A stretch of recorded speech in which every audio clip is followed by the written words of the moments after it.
राज्यातील शेतकऱ्यांसाठी ताज्या 25 ठळक बातम्या। शेतकऱ्यांसाठी मोठी खुशखबर।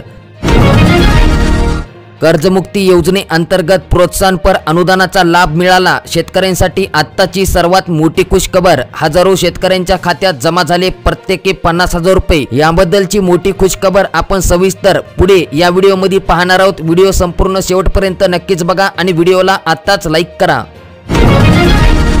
विदेशातील पिकांच्या संकेताने सोयाबीन घसरले। ढेप निर्यातीच्या निर्णयावर शेतकऱ्यांचे भविष्य ठरणार। महिन्याभरात 300 रुपयांची घट। शेतकऱ्यांना सन 2023-24 या वर्षातील खरीप व रब्बी पीक विमा नुकसान भरपाई तात्काळ द्यावी अशी मागणी उद्धव सेनेकडून जिल्हाधिकाऱ्यांना दिलेल्या निवेदनात करण्यात आली। अपडेट आहे वाशिम जिल्ह्यातील। तब्बल 16 दिवसानंतर आज मिळाले लाभार्थ्यांना धान्य। ईपॉस मशीनमधील सर्व्हर डाऊनचा फटका झाला होता। आता तो दुरुस्त करण्यात आला आणि आता राशन वितरणाला सुरुवात झाली। गुळ निर्यातीला संधी पण शेतकऱ्यांमध्ये अनास्था। म्हणजेच की वर्षभरामध्ये केवळ 7,500 क्विंटल निर्यात, तर बाजार समितीने पुढाकार घेण्याची गरज। अमेरिकेमध्ये 160 रुपये किलो गुळ। कर्नाटकमध्ये गुळांची सर्वाधिक निर्यात। शेवगा, शेंग, वांगी, टमाट्यांचे दर घसरले। भाजीपाल्यांच्या ग्राहकांना चटका। कडधान्य मार्केट स्थिर। ओल्या भुईमुगांची आवक। केळकोर बाजारामध्ये असे राहिले आहेत दर। तुम्ही या ठिकाणी स्क्रीनवर बघू शकतात। कांदा, बटाटा सरासरी 30 रुपये किलो। डीबीटी पोर्टलद्वारे अर्थसहाय्याचे वितरण कधी होणार सुरू? निराधार लाभार्थ्यांची माहिती। अपलोडचे काम निम्म्यावरच। म्हणजेच की संजय गांधी निराधार योजना आणि श्रावणबाळ योजना या योजनेअंतर्गत लाभार्थ्यांना दर महिन्याला 1,500 रुपयांचे अर्थसहाय्य डीबीटीद्वारे पोर्टलद्वारे वितरित करण्यासाठी निराधार लाभार्थ्यांची अद्ययावत माहिती पोर्टलवर अपलोड करण्याचे निर्देश शासनाकडून 4 महिन्यांपूर्वीच देण्यात आले, तरी देखील अनुदान जमा झाले नाही। अकोला जिल्ह्यात डीबीटी पोर्टलद्वारे अर्थसहाय्याचे वितरण कधी होणार? 15 दिवसात फळांच्या दरामध्ये झाली दुपटीने वाढ। साथींचे आजार। शेती पीक नुकसानींचे पंचनामे करून तात्काळ शासनास अहवाल सादर करा। क्रीडा व युवक कल्याण मंत्री संजय बनसोडे यांनी केल्या सूचना। आधार संलग्न माहितीसाठी वैयक्तिक संमतीपत्र देणे आवश्यक। शेतकऱ्यांनो, पीक पाहणी केली नसेल तर तुम्हाला 5,000 रुपये मिळणार नाहीत। जालना जिल्ह्यात 2,90,871 बहिणींच्या अर्जांना मान्यता देण्यात आली। लाडकी बहीण योजनेसाठी 3 लाख अर्ज, 6,000 अर्जात त्रुटी आढळून आल्या। कांद्याने गाठला 50 रुपयांचा दर। हॉटेलमध्ये कांदा गायबच। नवीन कांदा येईपर्यंत दर तेजीत राहणार। आवक घटली। श्रमाला मोलच नाही। मनरेगाची मंजुरी 5 वर्षात 224 वरून 275 वर। गॅसच्या दरात 250 आणि मजुरीत केवळ 51 रुपये वाढ। धानाला 8,000 रुपयांपर्यंत भाव द्या। शेतकऱ्यांची शासनाकडे मागणी।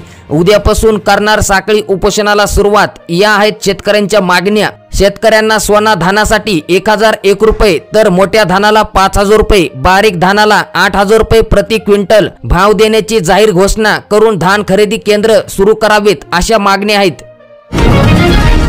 यंदा केळीने मिटवली चिंता। 4 देशामध्ये केली जाते आहे निर्यात। भाव 2,200 रुपयांपर्यंत। केळी उत्पादकांचा आता निर्यातीवर भर। राज्यातील 70% केळी उत्पादन होते जळगावमध्ये। शेतकऱ्यांना ई पीक ॲप ठरला आहे डोक्याला ताप। Server down. पीक नोंदणी सक्तीची नाहक मनस्ताप। पीक नोंदणी करूनही शेतकरी मदतीपासून वंचितच। 10 दिवसात मदत द्या, अन्यथा शेतकरी रस्त्यावर उतरतील। वृक्षतोड दंड रद्द करा, अन्यथा सत्याग्रह आंदोलन। वसंत केसकर सावंतवाडी येथील शेतकरी संघटनेच्या बैठकीत दिला इशारा। बाजारामध्ये सोयाबीनचे भाव वाढेना। शेतकरी हतबल। यंदाही सोयाबीनचाच पेरा। दर केवळ 4,000च्या घरात।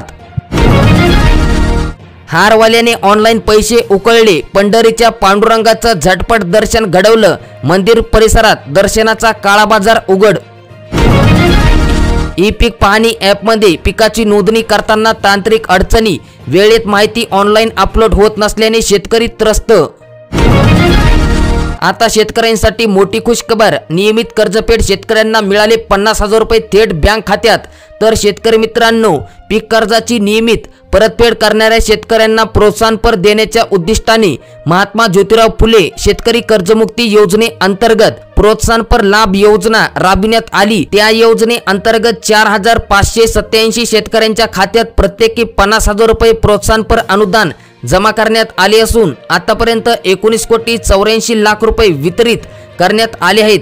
अद्यापही 366 शेतकऱ्यांची ई-केवायसी प्रलंबित असल्याने त्यांचे अनुदान रखडले आहे। महात्मा ज्योतिराव फुले शेतकरी कर्जमुक्ती योजनेअंतर्गत थकीत कर्जदारांचे कर्ज माफ करण्यात आले होते। तसेच नियमित कर्जांचा भरणा भरणाऱ्या शेतकऱ्यांना 50,000 रुपये प्रोत्साहनपर अनुदान देण्याची घोषणा करण्यात आली होती। मध्यंतरी या योजनेचा लाभ मिळवण्यास विलंब झाल्याने शेतकऱ्यांमध्ये नाराजी व्यक्त केली जात होती। आता या योजनेअंतर्गत 18,914 शेतकऱ्यांची यादी अपलोड करण्यात आली होती। त्यापैकी 5,000 शेतकरी पात्र ठरले आहेत। त्यापैकी 4,587 शेतकऱ्यांना 19,84,00,000 रुपये अनुदान वितरित करण्यात आले आहेत। आता शेतकरी मित्रांनो, तुम्ही पात्र असाल व तुम्हाला अनुदान आले नसेल तर तुम्हाला काय करायचे? महात्मा ज्योतिराव फुले शेतकरी कर्जमुक्ती योजनेअंतर्गत नियमित खातेदारांना प्रोत्साहनपर अनुदानाचा लाभ दिला जातो। या लाभांसाठी पात्र ठरलेल्या परंतु आधार प्रमाणीकरण न केलेल्या शेतकऱ्यांनी 7 सप्टेंबर पूर्वी ही प्रक्रिया करावी। या कालावधीत व्हीके नंबर प्राप्त शेतकऱ्यांनी सेतू केंद्रावर म्हणजेच की आपले सेवा केंद्रावर जाऊन बँक खात्याचे आधार लिंकिंग करण्याचे आवाहन जिल्हा उपनिबंधक कार्यालयाकडून करण्यात आले आहे। शेतकरी मित्रांनो, अनुदान बुलढाणा जिल्ह्यातील नियमितपणे कर्जफेड करणाऱ्या शेतकऱ्यांच्या खात्यात जमा झाले। तर शेतकरी मित्रांनो, तुमच्या जिल्ह्यातील अपडेट पाहण्यासाठी सबस्क्राइब करा आणि तुमचा जिल्हा तुम्ही आम्हाला खाली नक्कीच कमेंट करा। बांधकाम कामगार मंडळाच्या अंतर्गत विविध योजनांचा होतोय असंघटित मजुरांना लाभ। कामगारांच्या मुलांसाठी शिष्यवृत्ती योजना सुरू करण्यात आली। तुम्ही ऑनलाईन अर्ज करू शकतात आपले सेवा केंद्रावर जाऊन। ई पीक पाहणीची अट रद्द करा, शेतकऱ्यांना सरसकट अनुदान द्या। युवा संघर्ष मोर्चांची मागणी, तहसीलदारांना दिले निवेदन। लाडक्या बहिणींची लाखावर खाती आधारशी लिंकच नाहीत, पैसे द्यायला अडचण आणि नागपूर जिल्ह्यातील 5.68 लाख लाभार्थी योजनेस पात्र ठरले आहेत। शासनाच्या विविध योजनेअंतर्गत पात्र लाभार्थ्यांचे अनुदान खात्यावर होल्ड न लावण्याचे शासनाने व रिझर्व्ह बँकेचे स्पष्ट निर्देश आहेत। याचे पालन न करणाऱ्या बँक शाखा व्यवस्थापकावर कारवाई करण्याचे निर्देश जिल्हाधिकारी सौरभ कटियार यांनी बँकांना दिले। संत्रा फळबागेने उडाली उत्पादकांची झोप, करोडांचे नुकसान। सतत पाऊस, ढगाळ वातावरण, सूर्यप्रकाशाचा अभाव। बहिणींची राखी भावाला देण्यासाठी सुट्टी असूनही पोस्टमॅनची धावपळ रविवारी सुद्धा होती। पोस्ट कार्यालय सुरू, वर्गीकरण करून राखीचे वाटप करण्यात आले। 5 वर्ष उलटली, 7,500 शेतकरी वंचित, कर्जमुक्ती मिळेना, प्रोत्साहन ही अडले। 6,067 शेतकऱ्यांना प्रोत्साहन निधी केव्हा देणार? तर शेतकरी मित्रांनो, लवकरच गडचिरोली जिल्ह्यातील शेतकऱ्यांच्या खात्यात देखील रक्कम जमा होणार। ती अपडेट पाहण्यासाठी आताच आपल्या चॅनलला सबस्क्राइब करा। फळ पालेभाज्यांची आवक कमी, दरात वाढ। चाकण बाजारभाव, बैल, म्हैस, शेळ्या, मेंढ्यांच्या संख्येत घट, कांद्यांची आवक कमी, भावात वाढ झाली। लाभार्थी 41,000, केवळ कागदपत्रांची खेळ सुरूच। अनेक पात्र शेतकरी 50,000पासून वंचित, कर्जमुक्ती योजनेला प्रशासनाकडून खीळ।